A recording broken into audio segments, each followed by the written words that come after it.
ငယ်ချင်းတို့ရေဒီနေ့တော့ပဇွန်ငပိချက်ကလေးချက်ပြမယ်နော်စိမ့်စားငပိနဲ့ချက်တဲ့ပဇွန်ငပိချက်ကိုချက်ပြမယ်ပဇွန်ကဒါနည်းနည်းလေးပဲထည့်မှာငပိချက်အဓိကပေါ့နော်ငရုတ်ဒီစိမ့်အဓိကဒီမှာပဇွန်ကိုတန့်စင်ထားပြီးဒီမှာကြောတွေပါလေးခွဲထားမယ်အထဲတွေကအညစ်အကြေးတွေထုတ်ထားမယ်ပြီးလို့ရှိရင်ခေါင်းလေးနဲ့အမီးလေးနဲ့တော့ခြံထားမယ်နော်အဲ့ဒါမှတော့လှလှလေးလည်းဖြစ်အောင်လို့ပြီးရင်ငရုတ်သီးစိမ့်ရဲ့နောက်ပြီးလို့ရှိရင်ဒါငပိကိုဖြော်ထားမယ်နောက်ပြီးလို့ရှိရင်ဒါကတော့မကြီးရဲ့စက်သွန်ဖြူ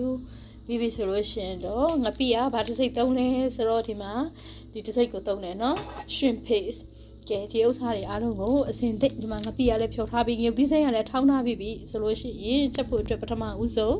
စီအိုးတည်တယ်စီအိုးတည်တယ်ဆိုတာလည်းစီကအများကြီးမဟုတ်ဘူးနော်နည်းနည်းလေးပဲထည့်ပြီးတော့ချက်မှာဖြစ်တယ်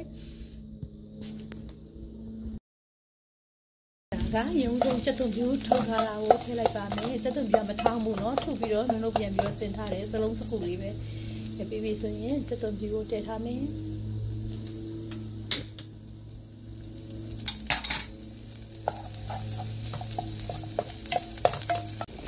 ပြီးပြီဆိုရင်ပဇွန်လေးထည့်မယ်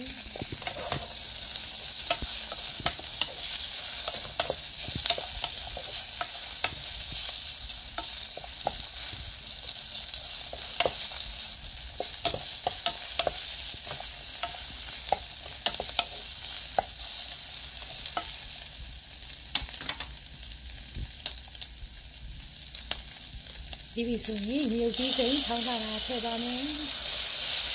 ဒီဒီကဒါပြုတ်ပြီးတော့ထောင်းတာနော်ဒီစိမ့်ထောင်းလို့ရတယ်ပြုတ်ပြီးထောင်းလို့ရတယ်ဒီမှာနောင်နေတွေက300ရှိလို့ပြုတ်ပြီးထားတယ်ဘိုက်လည်းမနာဘူးပေါ့နော်ငရုတ်ကြီးစိမ့်ပြုတ်ပြီးထောင်းထားတယ်ဘိုက်မနာအောင်လို့ပေါ့နော်နောက်ဒီဆိုလို့ရှိရင်ဒါကတော့ငပိလို့ဒီမှာရေးထွက်ထားမယ်ဟောထည့်ပါမယ်ဒီစိမ့်ကငပိထည့်လိုက်ပြီ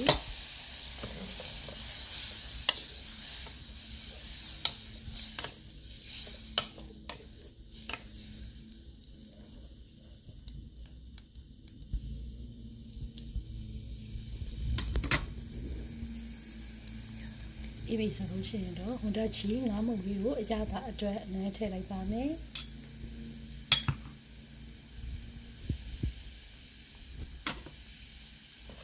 ဒီပြီဆိုလို့ရှိရင်တော့မကြီးသေးလေးတွေနည်းနည်းထည့်ပါမယ်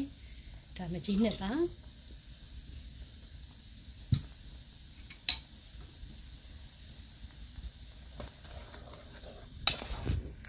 ဒါလေးကတော့ကလအိုဒီလေးပိုပြီးဆက်ပိုပြီးလှအောင်ကလအိုဒီလေးလည်းထည့်လိုက်ပါတယ်ဒါကတော့ဆက်လေးမှကောင်းတာနော်ဒီဟင်းလေး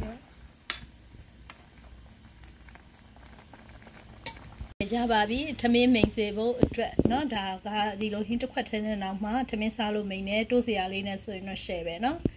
ထမင်းမိန်စေမယ်ပဇွန်ငပိချက်ကလေးအလွယ်တကူပဲချက်လိုက်ဘယ်တော့မှမကြဘူးเนาะအချိန်တိုတွင်းအမြင်မှာပဲရတာရှိတဲ့ဟင်းလေးတစ်ခွက်ကိုရပါပြီ